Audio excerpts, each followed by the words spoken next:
Temeloh Labuan Kuala Krai. Menteri boleh bersedia. Sila Temeloh. Bismillahirrahmanirrahim. Assalamualaikum warahmatullahi wabarakatuh. Dan salam sejahtera. Terima kasih Datuk Pengerusi. Maksud bekalan B butiran 030000. Saya ingin merujuk kepada beberapa perkara yang berkenaan dengan hubungan perdagangan dan juga ekonomi antarabangsa. Saya tidak maulah untuk memperincikan ataupun bahas mengenai perjanjian kerjasama Trans-Pasifik TPPA kerana pihak kementerian telah pun berjanji untuk memberikan ruang seluasnya kepada ahli parlimen dan juga dikemukakan di Dewan Rakyat ini untuk dibahaskan pada awal tahun hadapan. Namun apa yang saya nak bangkitkan di sini ialah supaya tidak berlaku sebarang promosi secara langsung ataupun tidak oleh pihak Perdana Menteri dan juga pihak kerajaan Malaysia yang menggambarkan seolah-olah perjanjian ini telah pun dipersetujui ataupun perjanjian ini telah pun ditandatangani sedangkan ia masih lagi belum dibahas dan juga dibentang di parlimen ini. Kerana bagi kami ingin mengulangi pendekatan ataupun pendirian PAS juga bersama dengan NGO-NGO yang bergabung dalam satu gabungan NGO Kongres Rakyat, yang mana setakat ini konsisten kita untuk menolak TPP ini adalah kerana kita menganggap ini adalah satu imperialisme baru yang mungkin bertujuan untuk memeras rakyat dan juga negara kita.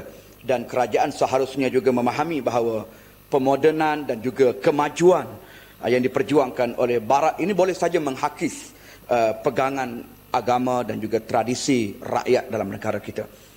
Datuk Pengerusi, selain itu saya juga ingin mendapatkan penjelasan secara khusus berkait dengan perkembangan semasa perjanjian yang disebut sebagai Agreement on Trade Preferential System TPS OIC, sejauh mana ia telah membantu negara-negara Islam setakat ini, terutamanya negara-negara Islam yang kurang membangun, dan mengapa hubungan dagang Malaysia dan juga negara-negara OIC telah merosot sehingga 20% pada tahun ini, iaitu daripada RM83.3 bilion kepada awal tahun lepas kepada RM69.9 bilion pada tahun ini, pada awal tahun ini.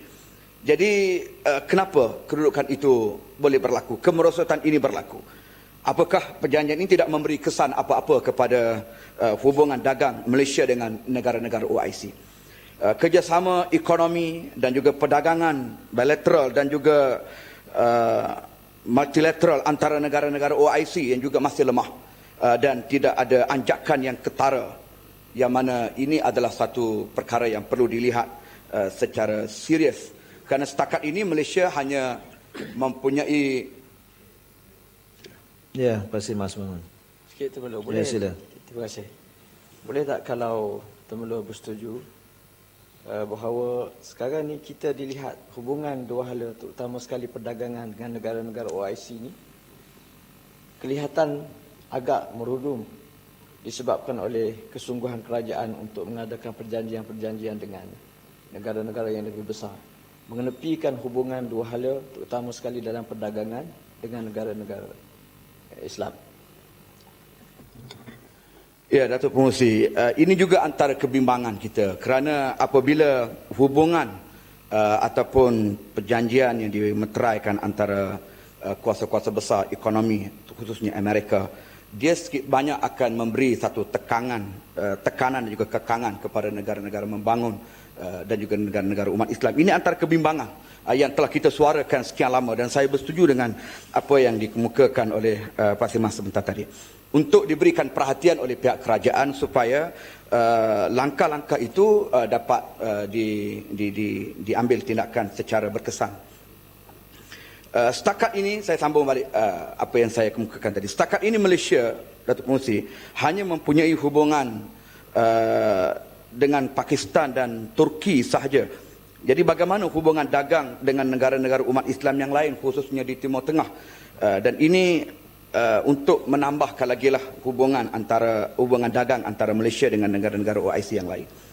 Keadaan ini akan menyebabkan negara Malaysia dan juga negara umat Islam secara umumnya akan terus bergantung kepada negara barat jika sekiranya Malaysia tidak mempunyai hubungan yang erat dengan negara-negara OIC sendiri, negara-negara umat Islam yang lain untuk meningkatkan usaha dagang yang kita bincangkan tadi.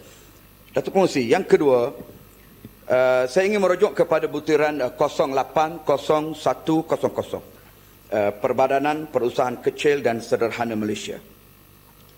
Pertama, saya ingin mengucapkan terima kasihlah kepada kerajaan kerana memberi perhatian secara spesifik kepada perusahaan kecil dan sederhana dalam peruntukan bajet 2016 yang lalu, yang mana kebanyakannya menerima tempias daripada kelembapan ekonomi dan juga kenaikan kos input produktiviti ini.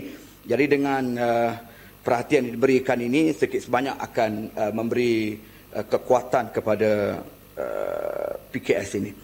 Dan saya juga difahamkan ramai PKS yang terjejas dan juga sukar untuk mendapatkan dana pemulihan daripada SME Corporation akibat daripada pengaliran wang perniagaan yang kurang baik. Jadi saya ingin mendapatkan penjelasan daripada pihak kerajaan. Dan yang keduanya, siapakah pihak yang sebenarnya menawarkan skim dana pembiayaan PKS yang patuh syariah yang diumumkan dalam bajet 2006 yang lalu?